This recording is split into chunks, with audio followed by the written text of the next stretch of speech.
ऐहोळे, ज्याला पूर्वी ऐवल्ली, अहिवोलाल किंवा आरेपुरा म्हणून ओळखले जायचे, हे कर्नाटकातील प्राचीन भारतीय आणि मध्ययुगीन काळातील बौद्ध, हिंदू आणि जैन स्मारकांचे एक ऐतिहासिक स्थळ आहे, जे 6व्या शतकापासून 12व्या शतकापर्यंतचे आहे.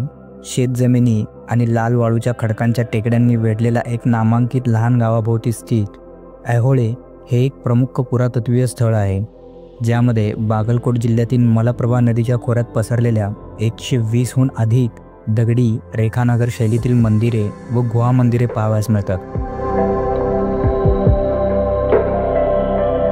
हे बदामीपासून जवळपास 35 किलोमीटर तर पटडक्कलपासून 9.5 किलोमीटर अंतरावर वसलेले आहे. पश्चिमी चालुक्यांनी त्यांच्या वास्तुकलेची सुरुवात ही येथूनच उदयास आणली होती व ते पुढे पटडक्कल व बदामीपर्यंत विस्तार केला असे सांगितले जाते.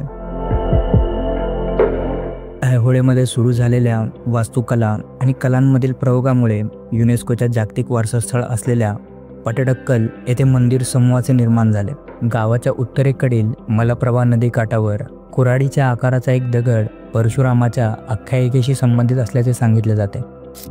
अशी एक दंतकथाही येथे सांगितली जाते की भगवान विष्णूचे 6वे अवतार म्हणजेच परशुराम यांनी लष्करी शक्तीचा गैरवापर करणाऱ्या अत्याचारी क्षत्रियांना मारल्यानंतर येथे आपली कुऱ्हाड नदीच्या पाण्यात धुतली, ज्यामुळे येथील भूमीला लाल रंग मिळाला. बदामीच्या चालुक्यानंतर येथील प्रदेश राष्ट्रकूट राज्याचा भाग बनला, ज्यांनी 9व्या व 10व्या शतकात याचा उपयोग आत्ताच्या कर्नाटकातील मालखेड व पूर्वीच्या मान्यखेताची राजधानी म्हणून वापरले व नंतर 11व्या व 12व्या शतकात उत्तर चालुक्य म्हणजेच कल्याणीच्या चालुक्यांनी या प्रदेशावर राज्य केले.